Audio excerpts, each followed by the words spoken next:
हृदय में काबा, नयन में मदीना, ये गाना तो आपको याद होगा।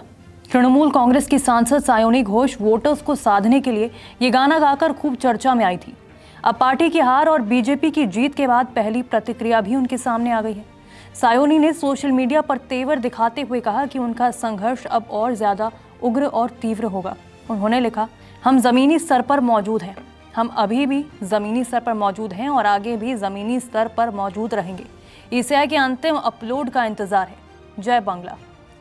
सायोनी घोष ने 15 साल से सत्ता में रही तृणमूल कांग्रेस के खिलाफ आए जनादेश को स्वीकार तो किया, लेकिन साथ ही सियासी पारा भी चढ़ा दिया। उन्होंने साफ शब्दों में कहा कि वो जनता के फैसले का सम्मान करती हैं, मगर ये लड़ाई यहाँ खत्म नहीं होने वाली। सायोनी ने अपने संदेश में बीजेपी और केंद्र सरकार पर तीखे आरोप लगाते हुए कहा कि चुनाव के दौरान कई तरह के हथकंडे अपनाए गए। मैं भारतीय जनता पार्टी के पक्ष में बंगाल की जनता के जनादेश को विनम्रता पूर्वक स्वीकार करती हूँ। मैं बंगाल की माता मानुष का आभार व्यक्त करती हूँ, जो हर सुख दुख में हमारे साथ खड़ी रही। जादवपुर लोकसभा के निर्वाचित प्रतिनिधि के रूप में जनता की सेवा करने के लिए प्रतिबद्ध रहते हुए निडर मन और ऊंचे सिर के साथ मैं अपनी नेता ममता बनर्जी के प्रति समर्पित हूं और लोकतंत्र और इस महान राष्ट्र के एकता ताने बाने की रक्षा के लिए उनके साथ कंधे से कंधा मिलाकर खड़ी हूं। एक पार्टी के रूप में हमने हर बाधा का डटकर सामना किया, चाहे वो केंद्रीय एजेंसियों द्वारा उत्पीड़न हो, मौन धांधली हो, केंद्र द्वारा वित्तीय नाकाबंदी हो, मीडिया ट्रायल हो, गिरफ्तारियां हो, झूठे मामले हों आदि।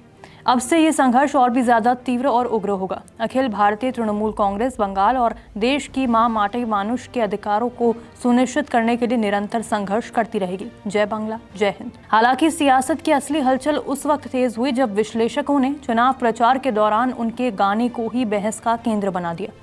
कहा जा रहा है कि ये दाव उल्टा पड़ गया। जहां एक और कुछ वर्गों में ये कदम पसंद किया गया, वहीं दूसरी तरफ इससे दूसरे वोट बैंक में जबरदस्त प्रतिक्रिया देखने को मिली। राजनीतिक गलियारों में चर्चा गर्म है कि बंगाल पहले ही ध्रुवीकरण की आग में सुलग रहा था और ऐसे प्रतीकों ने इस आग में घी डालने का काम कर दिया।